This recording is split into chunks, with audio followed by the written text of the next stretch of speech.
Hello, welcome all of you in this YouTube channel series, जिसमें आज आपको मिल रहा है एक बहुत ही इंपॉर्टेंट लॉन्ग आंसर जो लिखा है Charles Lamb as an essayist. जो भी स्टूडेंट बीए या एमए इंग्लिश लिटरेचर का अध्ययन कर रहे हैं उनके लिए ये बहुत ही लाभकारी साबित होगा। क्वेश्चन है Charles Lamb as an essayist with reference of his essay Christ Hospital. इसमें रेफरेंस भी दिया जाएगा क्राइस्ट हॉस्पिटल के ऊपर। इसमें introduction, autobiographical elements, humour and pathos, true lover of the past, personal touch, prose style, ये headings आपको मिलेंगी इसमें। चलिए स्टार्ट करते हैं। Lamb as an essayist. Lamb occupies a unique position in the history of English essay. Though he began his literary career as a poet, he is remembered today for his invaluable essay, The Essays of Elia and The Last Essays of Elia. He is an eminent essayist of the early 19th century and belonged to the group of Romantic essayists. He had often been called the prince of all the essayists. England has so far produced Hugh Walker, a critic, calls him the essayist par excellence, who should be taken as a model. अंग्रेजी निबंध के इतिहास में lamb का एक अनूठा स्थान है। हालांकि उन्होंने अपने साहित्यिक जीवन की शुरुआत एक कवि के रूप में की थी, लेकिन आज उन्हें उनके अमूल्य निबंधों द एसेज ऑफ एलिया और the last essays of Elia के नाम से याद किया जाता है। वे 19वीं सदी की शुरुआत के एक प्रख्यात निबंधकार थे और रोमांटिक निबंधकारों के समूह से संबंधित हैं। उन्हें अक्सर इंग्लैंड द्वारा अब तक पैदा किए गए सभी निबंधकारों का राजकुमार कहा जाता है। एक राइटर हैं ह्यू वाकर। उन्हें सर्वश्रेष्ठ निबंधकार कहते हैं, जिन्हें एक आदर्श के रूप में लिया जाना चाहिए। We may not find in him the massive genius of Bacon or the ethereal flight of Thomas Browne, the brilliant lucidity of Edison, or the vigorous energy of Dr. Johnson, but none excels him in the ability to charm the reader with the element of his self-reflection in his essays. बताते हैं हम उनमें bacon की विशाल प्रतिभा के रूप में देखते हैं, थॉमस ब्राउन के अलौकिक उड़ान के रूप में देखते हैं, एडिसन की शानदार स्पष्टता के रूप में देखते हैं, डॉक्टर जॉनसन की जोरदार ऊर्जा नहीं पा सकते, लेकिन उनके निबंधों में उनके आत्म प्रतिबिंब के रूप के और तत्वों के साथ पाठक को आकर्षित करने की क्षमता में भी काफ़ी आगे नहीं आ पाते हैं। हेडिंग है autobiographical elements in the Charles lamb essays. Charles Lamb's attitude in his essays in autobiographical for his essays conveys such elements from where we get to know his personality, nature, character, relatives, workplace, and people around him. Thus, the subjective note in his essays is vital. As he belongs to the Romantic age, the personal I is prominent in his essays. In almost all his essays, we find and we learn something about his life. Thus, he speaks about his life, likings, whims, and feelings. Charles lamb के निबंधों में उनका दृष्टिकोण आत्मकथात्मक है, क्योंकि उनके निबंध ऐसे तत्व व्यक्त करते हैं जिनमें उन्हें उनके व्यक्तित्व, स्वभाव, चरित्र, रिश्तेदारों, कार्यस्थलों और उनके आसपास के लोगों के बारे में पता चलता है। इस प्रकार उनके निबंधों में व्यक्तिपरक नोट बहुत ही महत्वपूर्ण हैं। चूँकि वे रोमांटिक युग से संबंधित हैं, इसलिए उनके निबंधों में व्यक्तिगत, जैसे मैं, आई, प्रमुख स्थान पर है। लगभग सभी निबंधों में हम उनके जीवन के बारे में कुछ न कुछ पाते हैं और सीखते हैं, और इस प्रकार से इस तरह की बात करते हैं जैसे कि उनके अंदर जीवन, पसंद, सनक और भावनाओं के बारे में बातें होती हों। Lamb talks to the readers as if he were his friend and confesses and consider in him. Lamb's own personality is the basis for most of his essays. Lamb पाठक से इस बात पर बात करते हैं जैसे कि वह उनका दोस्त है, और उस पर विश्वास करते हुए अपनी भावनाओं को भी व्यक्त करते हैं। लैम्ब का अपना व्यक्तित्व उनके अधिकांश निबंधों का आधार है। Lamb speaks of his personal reactions to various aspects of life in all his essays. Even in the essays like Christ Hospital, पूरा नाम है इसका Christ Hospital, 5 and 30 years ago, next essay the South Sea House where he is primarily concerned with other people. He is talking about them from his personal point of view. Lamb अपने सभी निबंधों में जीवन के विभिन्न पहलुओं पर अपनी व्यक्तिगत प्रक्रियाओं के बारे में बात करते हैं, यहाँ तक कि क्राइस्ट हॉस्पिटल 530 years ago के नाम से जो ऐसे है, द साउथ सी हाउस के नाम से ऐसे है, जैसे निबंधों में जहाँ वे बहुत ही ज़्यादा मुख्य रूप में अन्य लोगों से संबंधित होते हैं, उनके बारे में अपने व्यक्तित्व और व्यक्तिगत दृष्टिकोण से बात करते हैं। नेक्स्ट हेडिंग है द पर्सनल टच या हिज पर्सनल टच। उनके पर्सनल टच में क्या है? The readers come to know about Charles Lamb's life and they learn certain facts of his life as his personal touch in all his essays. He was born at the Inner Temple and he was schooled at Christ Hospital and he worked at South Sea House and India House as a clerk. He was a bachelor and he apparently loved but was refused by his early beloved. His school life in the essay Christ Hospital 530 years ago.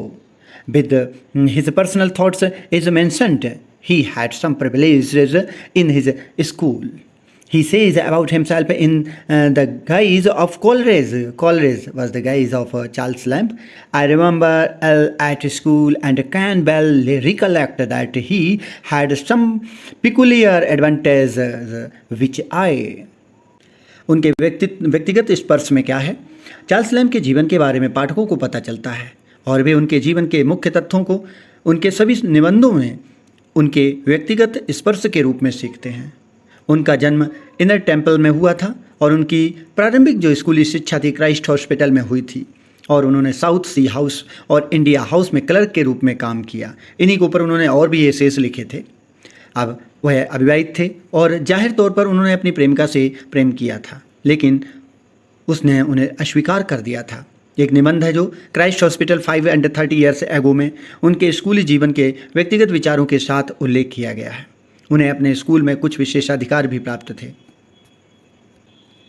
वह Coleridge की आड़ में अपने बारे में कहते हैं, क्योंकि कॉलेरिज उनके साथ में पढ़ने वाले थे।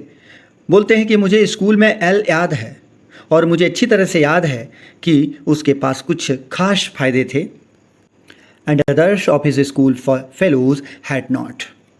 बताते हैं कि मुझे अच्छी तरह से याद है कि उसके पास कुछ खास फायदे थे जो मुझे और उसके स्कूल के साथियों को नहीं हो पाए थे।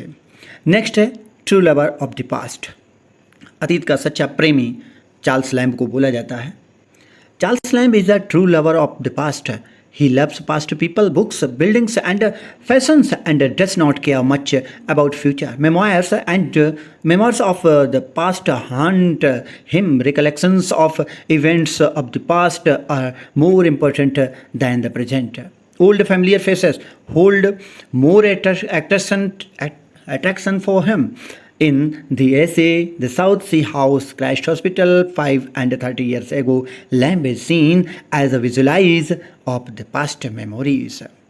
बताते हैं चार्ल्स लैम्ब अतीत का सच्चा प्रेमी थे। वह अतीत के किताबों, लोगों, इमारतों और फैशन से बहुत ही प्रेम करते थे और भविष्य की ज़्यादा परवाह नहीं करते थे। अतीत की यादें उन्हें सताती हैं। अतीत की घटनाओं की उन्हें वर्तमान से ज़्यादा महत्वपूर्ण लगती हैं। पुराने परिचित चेहरों उनके लिए ज़्यादा आकर्षक थे। निबंध द साउथ सी हाउस में और क्राइस्ट हॉस्पिटल 530 years ago में लैम्ब को पिछली यादों के एक दृश्य के रूप में देखा जाता है।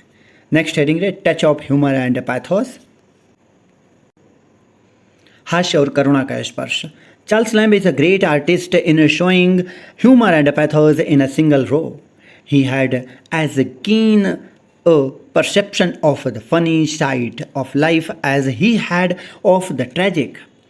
The funny side and the sense of humor never desert him, and we find a curious mingling of these two, humor and pathos, ingredients in his works. Laughter is followed by tears of sympathy in many of his essays.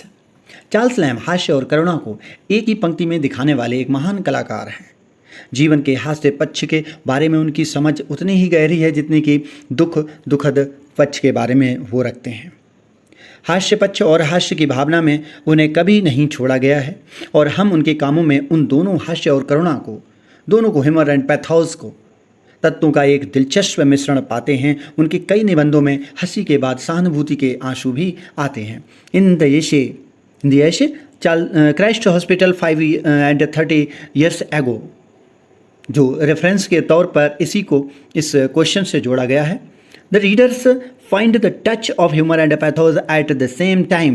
We feel sympathetic towards the boy who got inadequate and ill-cooked food in Christ Hospital. Although Lamb describes it humorously, our heart shakes when Lamb says, there was love for the bringer, same for the thing brought and the manner of its bringing sympathy for those.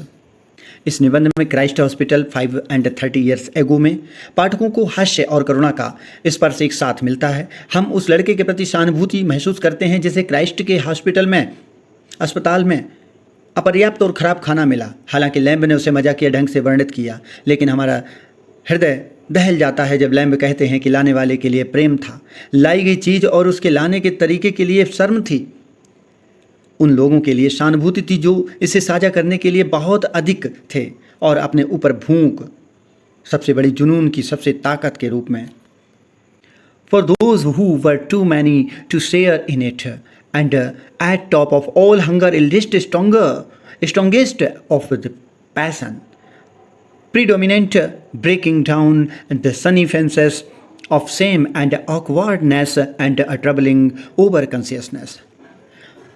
सबसे बड़ी जुनून की सबसे मजबूत, बहुत ही ज़्यादा जो शर्म और अजीबता से परेशान करने वाली अति चेतना की धूप की बाढ़ को तोड़ती हुई दिखाई पड़ती थी। Next heading, his prose style, Lamb's prose style.